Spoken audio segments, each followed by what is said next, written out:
Okay, ang pag-uusapan natin is division of decimal. Okay, how do you divide decimal numbers? Okay, take 2.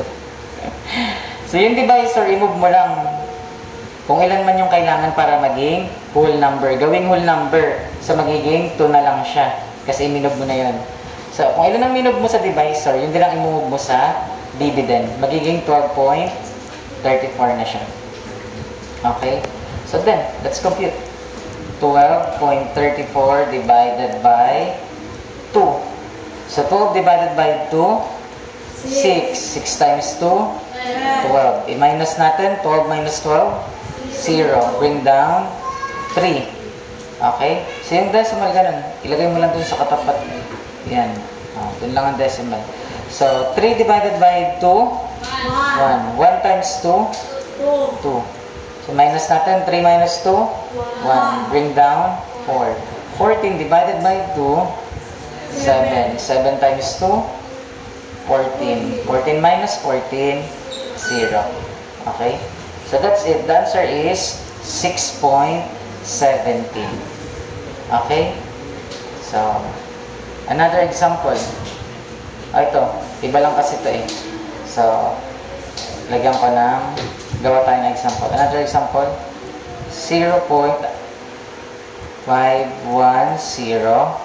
divided by ano kaya maganda? 0.3.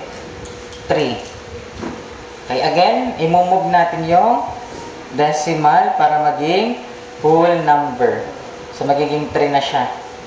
Ito naman, kung ilan yung minove sa divisor, yun din ang i-move sa dividend. So, magiging 5.1. Pwede mo lagyan ng 0 kung gusto mo. Okay, same lang naman yun ng value. So, let's compute. 5.10 divided by 3.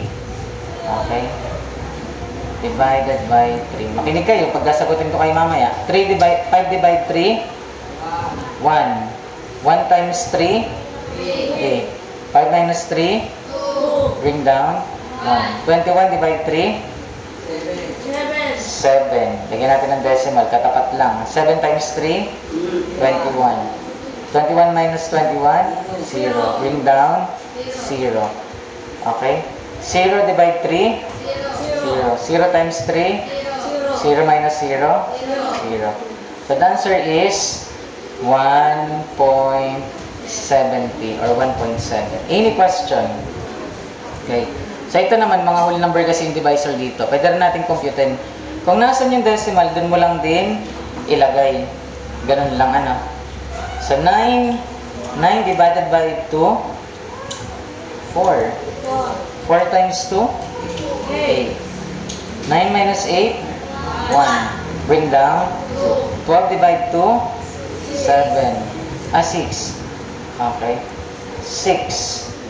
6 times 2, 12. 12 minus 12, 0. Bring down 1. 1 divide 2,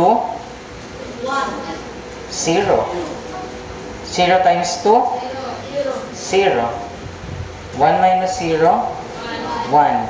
So, lagay ka lang ng 0. Add ka lang doon. So, bring down 0. 10 divide 2, 5. 5 times 2, 10.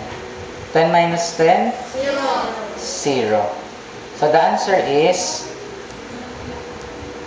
0.4605. So, ang tamang basa dyan ay 4,605, 10,000. So, ganun lang. Any question? Try natin to.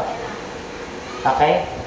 So, ganun lang ulit. Kapag whole number na itong divisor, hindi mo na i-move syempre yung decimal point kasi whole number na siya. 7 divide 6, 1. 1 times 6, 6. 7 minus 6, 1. Bring down 6. 16 divide 6, 2. 2 times 6, 12. 16 minus 12, 4. Bring down 3. 43 divided by 6, 7. 7 times 6, 42. 43 minus 42, 1. Bring down 8. 18 divide 6, 3. 3 times 6, 18. 18 minus 18, 0. So the answer is, lagyan mo lang ng decimal dun sa katapat, decimal point. So 1.273 or yung tamang pagbasa, 1 and 273, 1 and 273 thousandths. Any question? Okay, sagutan itong yan.